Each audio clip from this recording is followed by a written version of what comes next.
Hello everyone, welcome to drama one.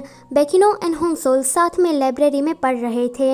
होंगसोल Eugene से message पर बात कर रही थी, फिर उसका कॉल आ जाता है तो वो बाहर चली जाती है। यूजिन उससे पूछता है कि तुम कहाँ पर हो, तो वो कहती है कि मैं बेकिनो के साथ पढ़ाई कर रही हूँ, पर मैं उससे ज़्यादा बात नहीं कर रही हूँ, मैं उससे दूर ही रहूँगी, तो तुम चिंता मत करो। बेकिनो दूर से ये बात सुन लेता है और वहाँ से चला जाता है। होंगसोल जब वापस आती है तो वो देखती है कि बेकिनो ने उसके लिए एक मैसेज छोड़ा है कि मैं आज जल्दी घर वापस जा रहा हूँ। आगे वो दोनों सबवे से जा रहे थे। यहाँ पर भी बेकिनो उससे ज़्यादा बात नहीं कर रहा था, तो होंगसोल उसे पूछती है कि तुम्हें हुआ क्या है, तो वो कहता है कि आज से मैं स्टडी पर ध्यान दूंगा, तो मुझे डिस्टर्ब मत करो। रात में बेकिनो सोने की ट्राई करता है, पर उसे बार बार होंगसोल के ख्याल आ रहे थे, तो वो वर्कआउट करने लगता है। बेकिना भी उसकी इस हालत को देखती है। अगले दिन वो जाती है होंगसोल के सामने।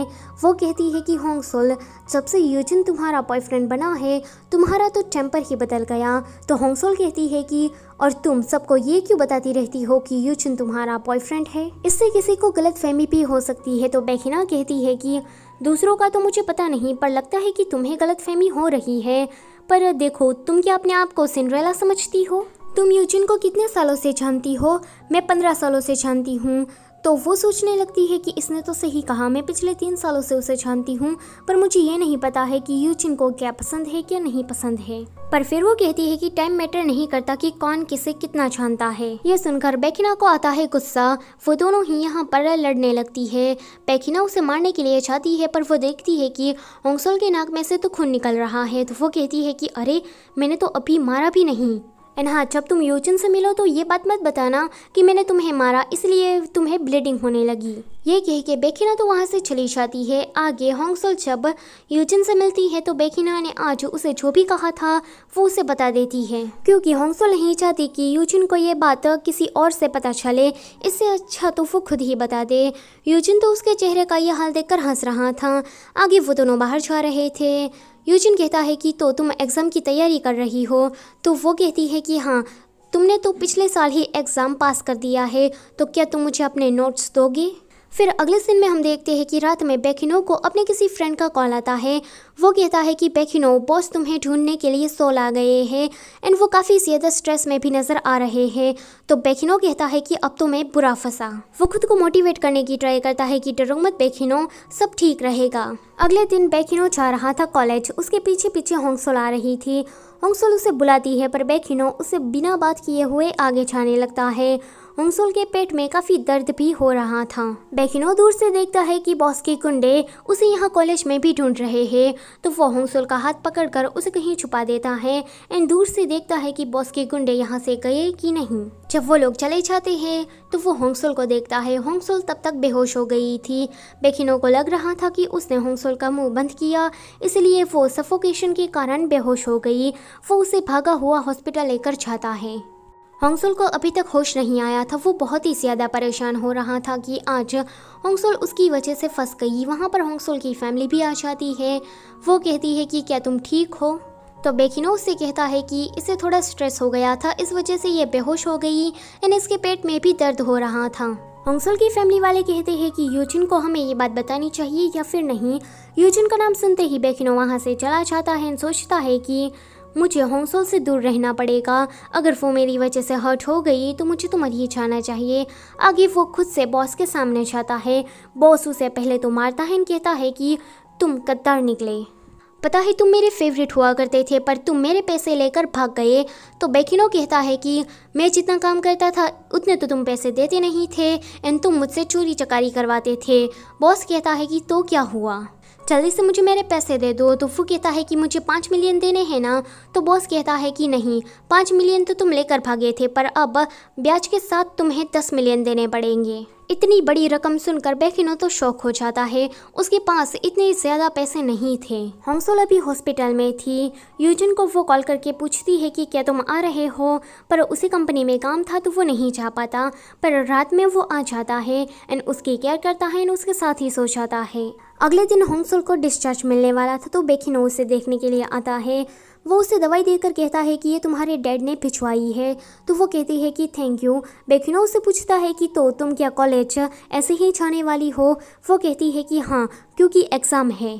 बेकिनो उससे आज भी ज़्यादा बात ना करते हुए वहाँ से चला जाता है एंड पर्सनल लोन के लिए अप्लाई करता है, पर उसे बताया जाता है कि वो पार्ट टाइम जॉब करता है, इसलिए उसे लोन नहीं मिल सकता। रात में होंगसोल घर वापस आ जाती है। वो बेकिनो को थोड़ा चुपचाप देखती है तो वो उसे कहती है कि आजकल तुम पढ़ाई या फिर पियानो क्यों बजाने नहीं चाहते। तो वो कहता है कि इससे तुम्हें क्या, मैं जो भी करूँ। ये सारी बातें होंगसोल को अजीब लग रही होती है। आगे बेकिनो जब बाहर जाता है तो बॉस तो उसके रेस्टोरेंट तक आ गया था। ये देखकर बेकिनो बहुत ही ज़्यादा डर जाता है। वो कहता है कि मैं तुम्हारे पैसे लौटा दूंगा, प्लीज़ तुम मुझे तंग करना बंद करो। आगे वो बेकिना के पास जाता है एंड उससे पैसे मांगता है तो बेकिना कहती है कि मैंने तो सारे पैसे खर्च कर दिए। फिर वो अगले दिन जाता है यूजिन के डैड के पास। बेकिनो कहता है कि क्या आप मुझ पर कोई एहसान कर सकते हैं, दरअसल में मुझे कुछ पैसों की ज़रूरत है। यह सुनकर वो तो भड़क जाते हैं। वो कहते हैं कि मुझे पता लग गया है कि तुमने मेरे बेटे के साथ लड़ाई की। एक तो तुम भाई बहन पर मैं इतना एहसान कर रहा हूँ और तुमने मेरी मदद का ये सिला मुझे दिया। तो बेकिनो कहता है कि आप अच्छी तरीके से जानते हैं कि मैं यूजिन को क्यों नहीं पसंद करता, उसने मेरी ज़िंदगी बर्बाद कर दी है। तो वो कहते हैं कि हाँ मुझे पता है, तो क्या इसके लिए मैं ज़िंदगी भर तुमसे माफ़ी मांगता रहूं? ये बात बेकिनो को बुरी लग जाती है। यूजिन के डैड कहते हैं कि तुम दोनों भाई बहन का खर्चा मैं उठा रहा हूँ, मैं तो तुम्हें एडॉप्ट भी करना चाहता था, पर तुम लोग ज़रा सा भी कंसर्न मुझे नहीं दिखाते। तो ये सुनकर बेकिनो कहता है कि आप हमें एडॉप्ट इसलिए करना चाहते थे क्योंकि यूजिन की आगे चलकर हम मदद कर सके, आपका इसमें भी कोई ना कोई फ़ायदा ही था। आप अपने मतलब के लिए ही हम दोनों भाई बहन को बड़ा कर रहे थे। वो इतना कहते ही वहाँ से चला जाता है। वो रास्ते में अकेले जा रहा था एंड कुछ लोगों को साथ में देखता है। सभी लोगों के साथ कोई ना कोई इंसान खड़ा था, बेकिनो अकेला ही वहाँ पर था। तो ये देखकर उसे बहुत ही ज़्यादा बुरा लगता है। होंगसोल के पास से उसके पूरे क्लास ने यूजिन के नोट मांगे थे एंड आजकल वो लोग उसकी खातिरदारी भी कर रहे थे। तो होंगसोल उसे नोट्स देने के लिए जा रही थी, पर दूर से ही वो सीनियर एंड दह्युन की बात को सुन लेती है। दह्युन कहती है कि वो होंगसोल काफ़ी ज़्यादा रूड है, यूजिन उसका बॉयफ्रेंड है तो सब पर रौफ झाड़ती रहती है। वो तो हमें नोट दे रही है, इसलिए मैं उसके साथ अच्छा बनने का नाटक कर रही हूँ, वरना तो मैं उसके मुँह ही ना लगती। ये सुनकर होंगसोल को बुरा लगता है। आगे वो किसी को भी नोट नहीं देती एंड वहाँ से चली जाती है। यूजिन के डैडी यूजिन से मिलते हैं। वो कहते हैं कि आज बेकिनो घर पर आया था, लगता है कि उसे पैसों की ज़रूरत है, पर मैं थोड़ा इमोशनल हो गया तो मैंने उसे बैड फीलिंग के साथ भेजा, तो तुम उसकी मदद कर देना। यह सुनकर वो जाता है बेकिनो के पास एंड कहता है कि मैंने सुना है कि तुम्हें पैसों की ज़रूरत है। तो वो कहता है कि तुम्हें कैसे पता चला। तो वो कहता है कि 10 मिलियन इतने चाहिए ना, वो पैसे मैं तुम्हें दूंगा, पर बदले में होंगसोल से तुम्हें दूर रहना पड़ेगा। यह ऑफ़र अच्छी थी पर बेकिनो के लिए बहुत ही ज़्यादा मुश्किल थी। वो इसी बारे में सोच रहा था। वो अपने घर के आगे खड़ा था। होंगसोल आकर उससे कहती है कि मेरी माँ ने तुम्हारे लिए ये किमची भिजवाई है, वैसे आजकल तुम मुझे अवॉइड क्यों कर रहे हो। तो बेकिनो उसे देखने लगता है एंड किमची लेकर बिना बात किए हुए अंदर चला जाता है। होंगसोल भी जाने लगती है। घर में बैठा वो होंगसोल के बारे में सोच रहा था। फिर वो वापस जाता है एंड सोल उठाकर उसे कहता है कि आज बहुत ही ज़्यादा ठंड है एंड किमची के लिए तुम्हारी माँ को थैंक यू कहना। अगले दिन कॉलेज में होंगसोल से बोरा कहती है कि आजकल ये युनतेक को हुआ क्या है, वो मेरे मैसेज या कॉल का आंसर ही नहीं करता। तो ये दोनों उसे देखने के लिए जाती है। यहाँ पर युनतेक का कमर्शियल फोटोशूट चल रहा था एंड उसके साथ जो लड़की खड़ी थी वो उसे बहुत ही चिपक रही थी। तो ये देखकर बोरा को जलन होने लगती है। फिर जब युनतेक की मैनेजर उसकी तारीफ करती है तो ये देखकर तो बोरा का पारा हाई हो जाता है। जब युनतेक इन दोनों लड़कियों को देखता है तो वो कहता है कि यहाँ से जल्दी से निकलो, बाद में मैं तुम्हें सब कुछ समझा दूंगा। बेकिनो पियानो प्रैक्टिस कर रहा था पर प्रोफेसर उसे कहते हैं कि लगता है कि आज तुम्हारा मूड ठीक नहीं है, तो तुम आज जल्दी घर चले जाओ। फिर हम अगले सीन में देखते हैं कि होंगसोल एंड बेकिनो सब वैसे जा रहे थे।